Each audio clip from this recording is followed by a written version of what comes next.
आइए चलते हैं भोजपुर मुरादाबाद माता रानी के दर्शन करते हुए। यहाँ पर माता रानी दुर्गा रूप में विराजमान हैं और भोजपुर माता रानी के दर्शन करने के बाद आपको चौड़ेरे वाली माता के दर्शन करने को मिलेंगे।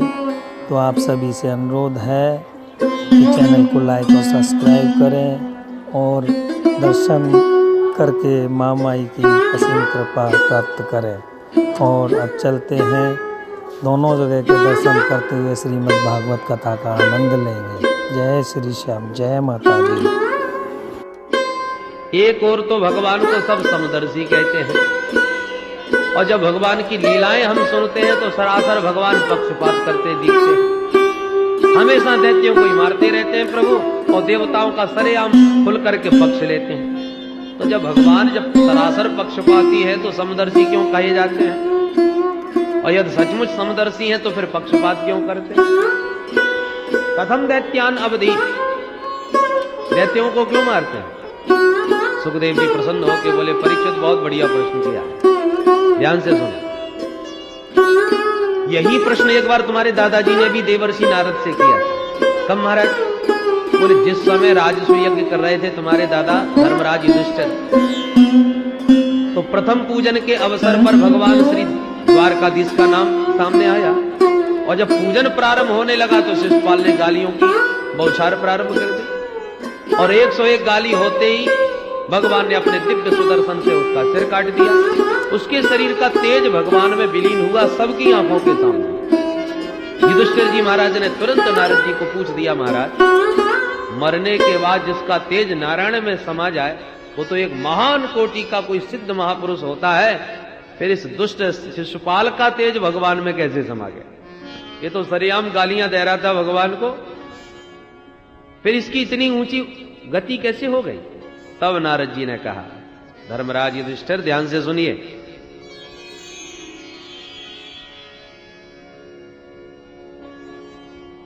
भगवान की घोषणा है, ये यथा माम प्रपद्यन्ते तांस तथैव भजाम्यहम्।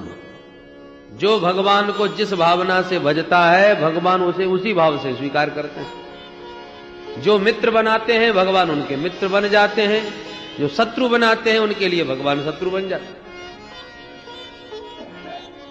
अब ये तो उपासनाओं का भेद है, भगवान में भेद थोड़ी है। भगवान ने तो छूट दे रखी है, जो चाहो सो बना लो। शर्त एक है कि मेरा चिंतन करो। जो सतत मेरा चिंतन करेगा उसे प्राप्ति मेरी निश्चित होगी, चाहे वो बैर से करे चाहे प्रेम से करे। तस्मात् केनाप्युपायेन मनः कृष्णे निवेशे। और एक बात बताएं, मित्र से ज्यादा चिंतन शत्रु का होता है। मित्र को तो जब चर्चा करोगे तब याद आएगी मित्र की, और शत्रु को भुलाना भी चाहोगे तब भी बार बार याद आएगा। मैं भूल नहीं सकता, उसने मेरे साथ ऐसा किया, वो मेरे से ऐसा बोला। शत्रु पग पग पर याद आता है। इसलिए जहां भगवान के भक्त माला लेके भगवान को याद करते हैं वहां दुष्ट भी भगवान को कम याद नहीं करते, वो भी दिन रात भगवान को याद करते हैं, भले ही बैर भावना से सही। एक बार दुष्टों ने भगवान से कहा, सरकार हम ना होते तो आज आप भी ना होते। भगवान बोले, क्या मतलब? दुष्टों ने कहा, महाराज जब हम बहुत ज्यादा दुष्टता करते हैं, चारों तरफ खूब आतंक फैलाते हैं, तभी तो आपका अवतार होता है। अरे रावण ने आतंक मचाया तो राम जी को आना पड़ा, कंस ने आतंक मचाया तो कृष्ण कन्हैया को आना पड़ा, तो आपको आना तो हमारी वजह से पड़ता है ना, तो आपके आने का फायदा भी हमको मिलना चाहिए। क्या फायदा चाहते हो? बोले, महाराज हमारा भी उद्धार करो। भगवान बोले, तुम हमारा भजन करो। दुष्टों ने कहा, भजन ही करने लग गए तो दुष्ट ही किस मतलब के? ये भजन पूजन हमारे बस की बात नहीं है। होए भजन नहीं तामस देहा, हम तामसी लोगों से भजन नहीं होगा। तो क्या कर सकते हो? बोले, महाराज आपको गालियां दे सकते हैं, आपसे झगड़ा कर सकते हैं, हम असुरों की प्रवृत्ति जैसी है तदनुसार आपसे संबंध जोड़ सकते हैं। आप चाहो कि माला लेके भजन करें, हमारे बस की बात नहीं। भगवान बोले, चलो कोई बात नहीं, भजन नहीं कर सकते तो बैर करो, कुछ तो नाता जोड़ो हमसे। और भगवान ने बैर का संबंध स्वीकार करके असुरों को भी वही गति दी जो अपने प्यारे भक्तों को प्रदान करते हैं। भगवान का धाम कितनी साधना करके भक्तों को प्राप्त होता है, और जो राक्षस लड़ने आते हैं उन्हें भगवान एक बाण मार के अपने धाम में भेज देते हैं।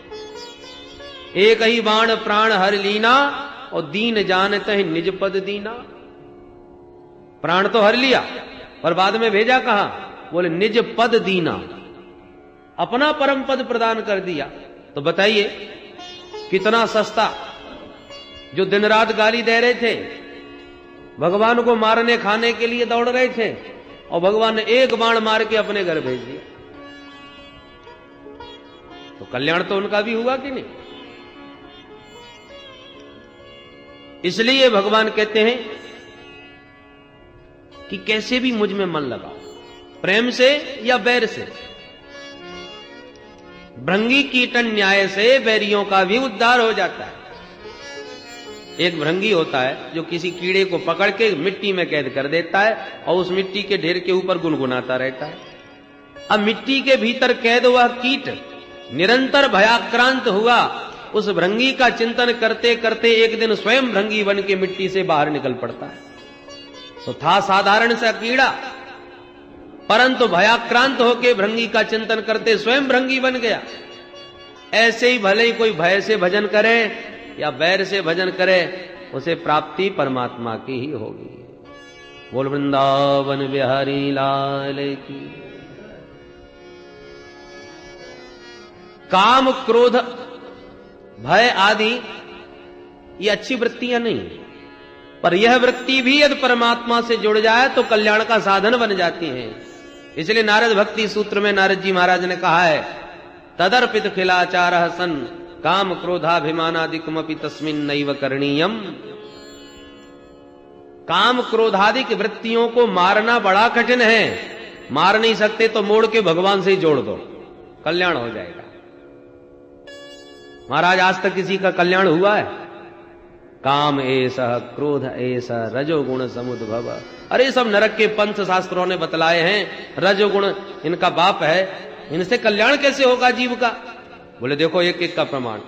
गोप्यः कामाद भयात् कंस द्वैसा चैद्यादयो नपाः संबंधात् वृष्णय स्नेहात् यूयं भक्त्या वयं विभो। अब जरा देखिए प्रमाण।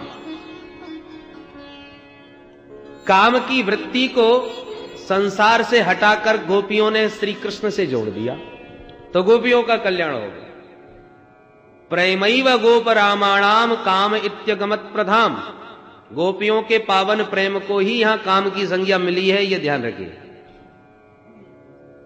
गोप्यः कामात्, अपने पति को छोड़कर पर पति से प्रीति सांसारिक दृष्टि से, शास्त्रीय दृष्टि से तो पतन का कारण है, पर गोपियों ने वो वृत्ति परमात्मा से जोड़ ली तो उसी वृत्ति से गोपियों का कल्याण हो गया। भयात कंस, कंस ने भय के द्वारा भजन किया। नारद जी से पूछा, बाबा ये बताओ मेरा काल कैसा होगा? नारद जी ने बता दिया, काला काला होगा, मुरली वाला होगा, घुंघराले बाल होंगे, पीतांबर ओढ़े होगा, देखने में छोटा ही होगा पर बड़ा ही खोटा होगा। और जब से नारद जी बता के गए तब से कंस का ये हाल हो गया कि उसे हर काली वस्तु से डर लगने लगा। भोजन में दाल में कहीं काला जीरा भी दिख जाए तो थाली फेंक देता है, आ गया कृष्ण। पानी पीते समय काली छाया जल में दिखे तो लोटा फेंक दे। सामने वाले से बात करते समय उसकी आंखों की कारी पुतरिया में काला कन्हैया नजर आता है। बताओ ऐसा भजन कौन कर सकता है? भय की वृत्ति ही भगवान से जुड़ी हुई है, इसलिए उस भयाक्रांत कंस को भी भगवान मिल गए। द्वैसा चैद्यादयो नपाः। शिषपाल का तो नियम है जब तक 100 गाली न सुना दे तब तक भोजन हजम नहीं होता। भगवान को चुन चुन के गाली देता था, पर उसका द्वेष संबंध परमात्मा से था, इसलिए उसका भी कल्याण हो गया।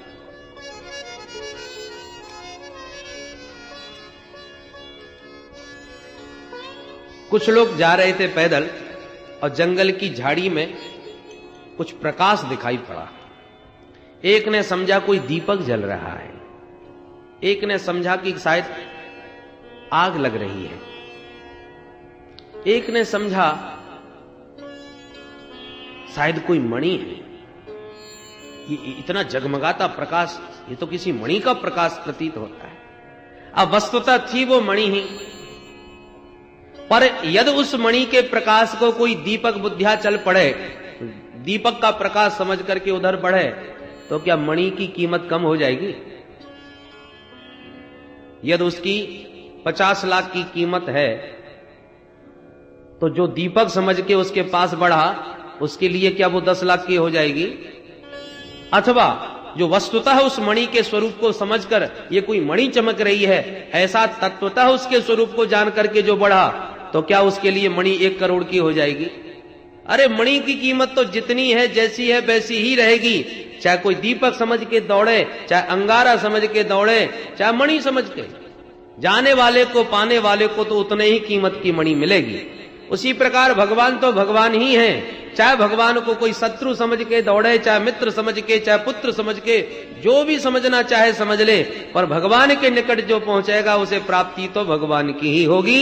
भगवान की प्राप्ति में कहीं कोई कमी नहीं आएगी। इसलिए कैसे भी कोई दौड़े, कैसे अभी भगवान से संबंध जोड़े, पर भगवान से संबंध अवश्य होना चाहिए। बैन की तरह नास्तिक मत बनो। बोलो जय श्री कृष्ण।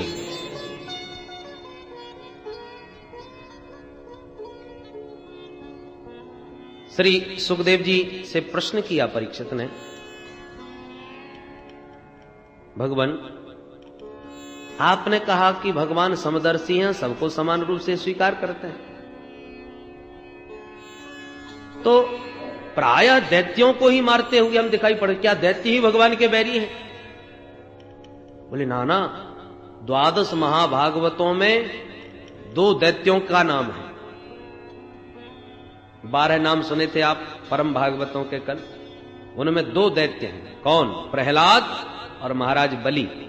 ये दोनों ही तो दैत्य वंश के हैं, और परम भागवत भगवान के भक्तों में गिने जाते हैं। तो ये ना समझिए कि दैत्य जाति का ही भगवान दुश्मन है। अरे जिसने जिस वृत्ति से भगवान से संबंध जोड़ा, अब हिरण्यकश्यपु भगवान का कट्टर बैरी और उसी का बेटा प्रहलाद भगवान के अनन्य उपासक, तो हिरण्यकश्यपु का उदर विदीर्ण कर रहे हैं और प्रहलाद को परम भागवत मान के हृदय से लगा रहे, तो दैत्य जाति से दुश्मनी कहां रही? अच्छा महाराज, तो प्रहलाद पर कैसे अनुग्रह किया, जरा विस्तार से सुनाइए। तब सुखदेव जी महाराज ने सुनाया, परीक्षित, जिस समय भगवान ने बराह बपु धारण करके हिरण्याक्ष का उद्धार किया, तब से हिरण्यकश्यपु कट्टर बैरी बन गया और इसने मंदराचल पर्वत पर जाकर के घोर तपस्या की। पूरे शरीर में दीमक लग गई। ब्रह्मा जी प्रकट होकर के बोले ब्रह्म ब्रूयात, तो हाथ जोड़ के वरदान मांगता है, मुझे अजर अमर बना दो महाराज। ब्रह्मा जी बोले वो तो हम भी नहीं है, तुम्हें कहां से बना दे? अरे इसके अतिरिक्त तो कुछ और मांगो। तब तो इसने वरदानों की जड़ी लगा दी, न भीतर मरू, न बाहर मरू, न ऊपर मरू, न नीचे मरू, न दिन में मरू, न रात में मरू, न अस्त्र से मरू, न शस्त्र से मरू, न मनुष्य से मरू, न जानवर से मरू, न आपकी बनाई हुई सृष्टि में किसी प्राणी से मरू, न 12 महीने से किसी महीने में मरू। ब्रह्मा जी बोले बस कर भैया, तू कितना मांगेगा? बड़े बड़े तपस्वी देखे, पर तेरे जैसा मांगने वाला पहली बार मिला भाई। ताते में दुर्लभा पुंसाम ज्ञान व्रणी से वरान मम तथापि वितराभ्यंग वरान यद्यपि दुर्लभान। अरे हिरण्यकश्यपु, यद्यपि तेरे द्वारा मांगे वरदान ये बड़े दुर्लभ है, आज तक किसी को नहीं दिए, पर तेरे जैसी तपस्या भी बड़ी दुर्लभ है, इसलिए मैं तुझे ये समस्त वरदान प्रदान करता हूं। प्रसन्न हो गया हिरण्यकश्यपु कि अब तो मैं अमर हो ही गया, अब मुझे भला कौन मार लेगा, और अपने को अमर मान करके चल पड़ा। दिग्विजय करते हुए तमाम देवी देवताओं को बंदी बना के घर में ले आया। इंद्र से कहता है चल झाड़ू लगा, वरुण से कहता है चल पानी भर के ला। सब दास्ता करने लगे देववृंद। भगवान से रोते हैं, प्रभु कब इस दुष्ट से पिंड छूटेगा? भगवान बोले मां भैष्ट विबुध श्रेष्ठा, सर्वेषां भद्रमस्तु वः। देवताओं आप लोग घबराइए मत, हम तुम्हारा कल्याण करेंगे, समय की प्रतीक्षा करो। इस हिरण्यकश्यपु के 4 बेटा हुए, हिराद, अनुराद, संघराद, प्रहलाद। श्री प्रहलाद जी बचपन से ही अद्भुत प्रतिभा संपन्न थे। ब्रह्मण्य शील संपन्न सत्यसंधो जितेंद्रिय। प्रहलाद जी बचपन से ही ब्राह्मणों के अनन्य भक्त, शील संपन्न, परम सुशील स्वभाव के, सत्य प्रतिज्ञ और परम जितेंद्रिय। नोद्विग्न चित्तः व्यसनेषु निस्पृह। इनका चित्त कभी भी उद्विग्न नहीं होता, संसार के व्यसनों में तनिक भी इनकी अभिरुचि नहीं। एक सम्राट के पुत्र होकर के भी परम जितेंद्रिय, परम संयम। कारण एक था परीक्षित। क्या महाराज? बोले प्रहलाद को बचपन से ये ग्रह लग गया था। कौन सा ग्रह लग गया था? बोले कृष्ण ग्रह ग्रहीतात्मा न वेद जगदीदृशम। प्रहलाद जी को बचपन से ही टेढ़ी टांग वाले कृष्ण रूपी ग्रह ने ग्रस लिया था। और ये ग्रह बहुत खतरनाक है। और ग्रह चाहे जितना अपना प्रभाव दिखावे, पर विद्वानों से बैठा करके जप अनुष्ठान करा के ग्रह शांति करवा दो तो ग्रह शांत हो जाता है। पर ये ग्रह इतना खतरनाक है कि जल्दी से तो लगता नहीं, और जिसे लग जाए तो चाहे जितनी कोई ग्रह शांति करवा ले, इसके उतारने का कोई उपाय नहीं। बड़ा जबरदस्त ग्रह है। महाराज इस ग्रह के लक्षण क्या है? कैसे पता चले कि इसको कृष्ण ग्रह लग गया? बोले लक्षण बताते हैं। क्वचित रुदति वैकुंठ चिंता सबल चेतन, क्वचित धसति तच्चिंता ह्लाद उदगायति क्वचित। कृष्ण ग्रह ग्रहीतात्मा के लक्षण हैं क्या? बोले कभी प्राय वो रोता बहुत है, जब भी बैठेगा आंखों में आंसू बहाता रहेगा, और कभी कभी उच्च स्वर से हंसने भी लगता है, तो कभी मुक्त कंठ गाने लगता है, तो कभी खड़े होके नाचने लगता है। लोक बाह्य उसके सब विशेषण, निराला होता है, जगत से अलग। दुनिया की दृष्टि में वो पागल ही होता है, दुनिया वाले उसे पागल ही समझते हैं। प्रहलाद जी की भी बचपन से यही स्थिति थी। जब थोड़े से बड़े हुए तो राजकुमार को पढ़ने के लिए गुरुकुल में भेजा गया। कौन से गुरुकुल में? श्री संडामर्क जी महाराज जहां के प्राचार्य हैं, हिरण्यकश्यपु दानव विश्वविद्यालय, जहां पर दैत्य पुत्रों को ही छल कपट की विद्या सिखाई जाती है। प्रहलाद जी भी भर्ती हो गए, पर इन पर तो कुछ दूसरा ही रंग चढ़ा हुआ था। गुरुजी पढ़ाते कुछ हैं तो ये पढ़ भी लेते हैं और उसको गुरुजी को सुना भी देते हैं, पर हृदयंगम नहीं करते। ये छल कपट की नीतियां उन्हें सुहाती नहीं। गुरुकुल में रहे, पर एक दिन हिरण्यकश्यपु आ ही गया। एकदा सुररात पुत्रम अंकमारोप्य पांडव पप्रक्ष कथ्यताम वत्स मन्यते साधु यद भवान। बड़े प्यार से अपने पुत्र को हृदय से लगाकर सिर सूंघकर प्रीति पूर्वक प्रश्न किया हिरण्यकश्यपु ने, बेटा मन्य से साधु यद भवान, तुमने अब तक के स्वाध्याय काल में उत्तम बात क्या मानी है? सबसे बढ़िया पाठ कौन सा सीखा है? वो हमें भी बताओ जरा। तुरंत प्रहलाद जी बोले, पिताजी बढ़िया पाठ तो जीवन में एक ही सीखा है। वो क्या? तत्साधु मन्ये सुरवन यदेहिना सदा समुद्विग्न धिया वसद गृहात् हित्वात्मपातं गृहमन्धकूपं वनं गतो यद्धरिमाश्रयेत। पिताजी मैंने तो अपने जीवन में एक ही बढ़िया बात समझी है। क्या? कि जो असत ग्रह है, ये जो गृहस्थ जीवन है ना, अंध कुएं के समान है। कुआं में कोई गिर जाए तो बच भी जाएगा, क्योंकि कुएं में यदि पानी हो तो पनघट पे कोई भी पनिहारी आवे पानी लेने के लिए तो वो देखेगी तो चिल्लाएगी तो कैसे न कैसे लोग मिलके निकाल लेंगे, रस्सी के सारे आ जाएगा। पर अंधकूप में कोई गिर जाए तो उसके बचने का कोई उपाय नहीं। अंधकूप किसे कहते हैं?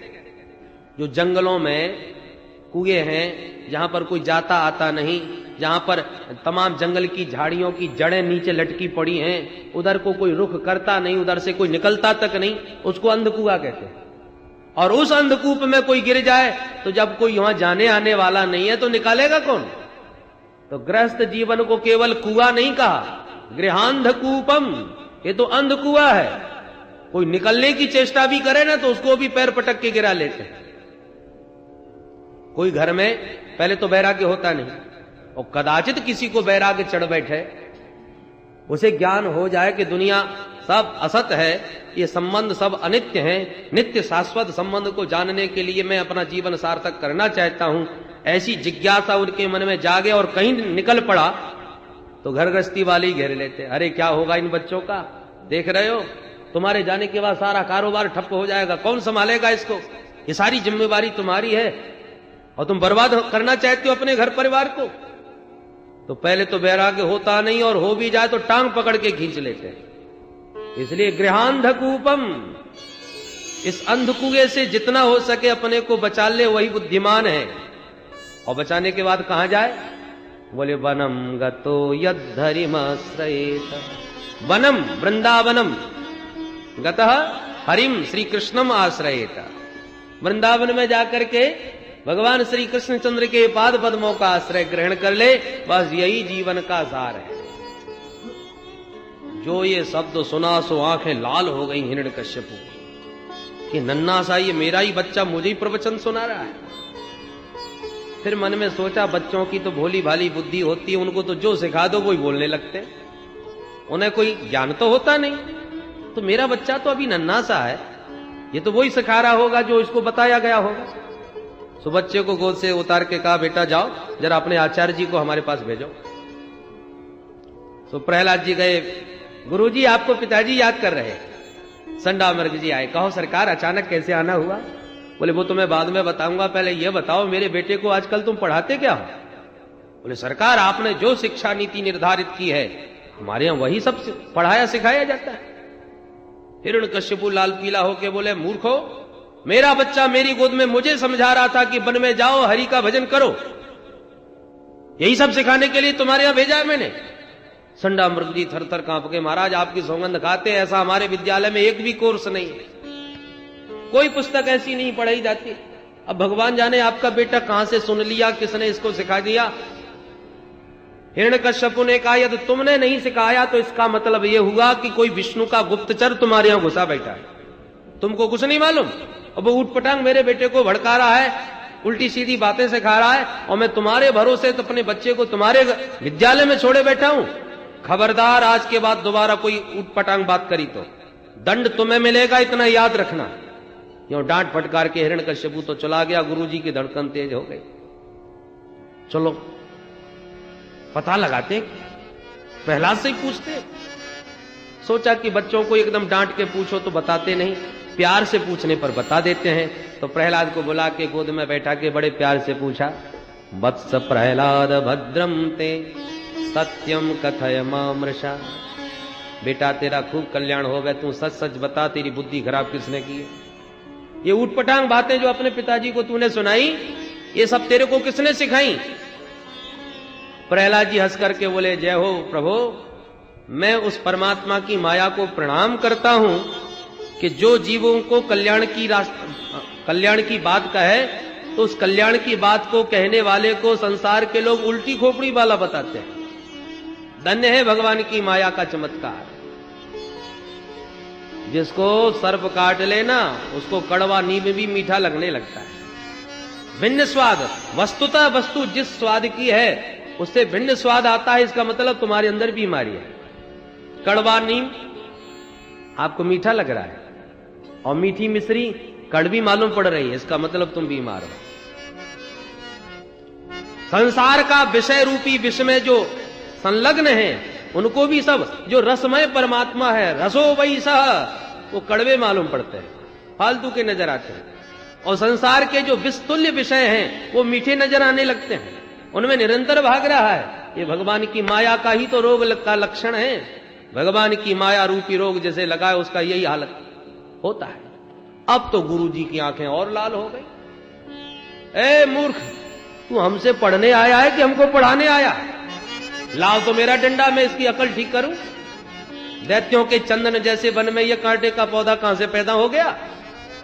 दैत्य चंदन बने जातोयम कंटकद्रुम। बहुत डांटा प्रहलाद जी को संडामर्ग जी ने। सुखदेव बाबा कहते हैं परीक्षित ये गुरु जी नहीं डांट रहे तो सदीनो राज सेवक। यहां संडामर्ग जी को गुरु जी नहीं कहा, राज सेवक कहा। मास्टर, मास्टर जी में और गुरु जी में बहुत अंतर होता है। गुरु जी वह है जो उचित हो, शास्त्र सम्मत हो, उसे निर्भीक हो करके शिष्य को समझावे और पढ़ावे। और मास्टर जी वह है कि भले ही वो गलत है, इतिहास गलत हो या साहित्य गलत हो, अनुचित हो या उचित, इससे हमें मतलब नहीं, पर सरकार ने जो शिक्षा निर्धारित किया वही हमें पढ़ाना है। यह सरकार ने प्रतिबंध लगा दिया ये गा माने गणेश पढ़ाना बंद करो, सांप्रदायिकता फैल सकती है, तो क्या पढ़ाए? बोले गा माने गधा। अब गधा पर किसी को आपत्ति नहीं, गणेश जी से आपत्ति हो जाती है। तो सरकार का रुख देख करके उचित अनुचित कुछ भी जो सरकार कहे वही सिखाया जावे, वो मास्टर जी। तो ये लोग तो राज सेवक हैं, हिरण्यकश्यपु के कर्मचारी हैं, जो राजा का आदेश है वही पढ़ाना पड़ रहा है।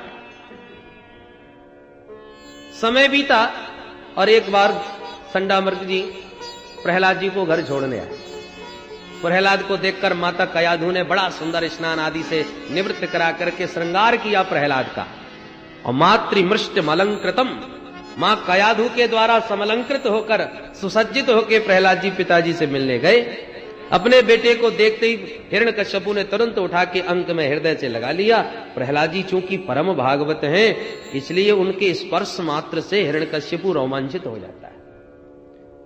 प्रहलाद को हृदय से लगा लिया और बड़े प्रेम से फिर वही प्रश्न कर दिया, बेटा जरा बताओ तो अब तक तुम्हारे गुरुजी ने सबसे बढ़िया पाठ कौन सा याद कराया? प्रहलाद जी गुरुजी की तरफ देखने लगे। सुन रहे हो गुरुजी, हमेशा बढ़िया बात पूछते हैं और हमेशा घटिया बात सुनना चाहते हैं। अब बढ़िया पूछ रहे हैं तो बढ़िया ही बोलूंगा। पिताजी अब तो मैंने बढ़िया बढ़िया 9 बातें सीख ली। अच्छा, लगता है 9 प्रकार की कोई नई नई नीतियां सीख के आया होगा, बताओ। और प्रहलाद जी सुना बैठे भगवान की नवदा भक्ति। श्रवणम कीर्तनम विष्णु स्मरणम पाद सेवनम अर्चनम वंदनम दास्यम सख्यमात्मनिवेदनम इति पुंसार्पिता विष्णु भक्तिश्चे नवलक्षणा क्रियते भगवत्यद्धा तन्मन्येदितमुत्तमम्। जो नवदा भक्ति का क्रमशः व्याख्यान किया, सुन करके आंखें लाल हो गई, तलवार निकाल ली और गुरुजी के गर्दन पर धर दी हिरण्यकश्यपु ने। ब्रह्म बंधो, अरे अदम ब्राह्मणो, लगता है तुम मेरे विपक्ष से मिले हुए हो। तुमने जानबूझ के मेरे बेटे की बुद्धि खराब की है। कल इसने एक बात बोली थी, आज 9 बातें सिखा रहा है। इसका मतलब उत्तरोत्तर इसकी विद्या का विकास हुआ है, तुमने कोई ध्यान नहीं दिया, तुम जीवित नहीं बचोगे। अब तो संडामर्ग जी थर थर कांपे हैं। महाराज एक हमारी सुन लो, हम आपकी सौगंध खा के कहते हैं कि इस बालक को न तो हमने पढ़ाया न किसी और ने पढ़ाया, ये पढ़ाया ही आया है, इसे कोई नहीं पढ़ा सकता। न मत प्रणीतम न पर प्रणीतम सुतो वतत्ते सतवेन्द्र सत्रो नैसर्ग कीयम मतिरस्य राजन न्यच्छमन्युम कददास्ममान। आप हम पर नाराज न होइए महाराज, हम तो जान रहे हैं कि इसकी स्वाभाविक मति भगवान ने ऐसी बनाई, इसकी बुद्धि ही ऐसी है अब इसमें हमारा क्या दोष है महाराज? आप शांत चित्त होकर के विचार कीजिए, नियच्छमन्युम, इस क्रोध को त्यागिए और शांत मन से सोचिए कि इसकी बुद्धि ऐसी कैसे हो गई। हिरण्यकश्यपु ने अब अपने बेटे से ही पूछ दिया, प्रहलाद सत्य बताओ, ये तुम्हारी बुद्धि विकृत किसने करी? किसने ये ऊटपटांग बातें तुम्हें सिखाई हैं? प्रहलाद जी बोले, पिताजी मतिर्न कृष्णे परतः स्वतो वा मितो विपद्येते गृहव्रतानाम। जो ग्रहव्रतधारी है ना, देखो गृहस्थ नहीं कहा, गृहव्रतानाम, घर में ही रहने का जिन्होंने व्रत ले रखा है, निकलना ही नहीं चाहते, छोड़ना ही चाहते, घर को ही जो सब कुछ समझ करके पकड़े बैठे हैं, गृहव्रतानाम, उनकी बुद्धि बड़े भाग्य से भगवान की तरफ अभिमुख होती है। अन्यथा ये गृहस्थ जीवन में सब अंध परंपरा से एक दूसरे को गर्त में गिराने का ही प्रयत्न करते जा रहे हैं। जैसे एक अंधों की लाइन जा रही थी बड़ी लंबी, सब अंधे ही अंधे, अब सबसे आगे वाला अंधा अचानक गड्ढे में गिर गया, धम आवाज हुई, तो बाकी के अंधे जहां के तहां खड़े, कोई खतरा मालूम चलता है, ये आवाज कैसी भाई पता लगाओ। पीछे वालों ने पूछा, भाई रास्ता ठीक तो है? तो गड्ढे में गिरे अंधे ने सोचा हम तो गिरे ही पड़े, अब इनको भी क्यों छोड़े।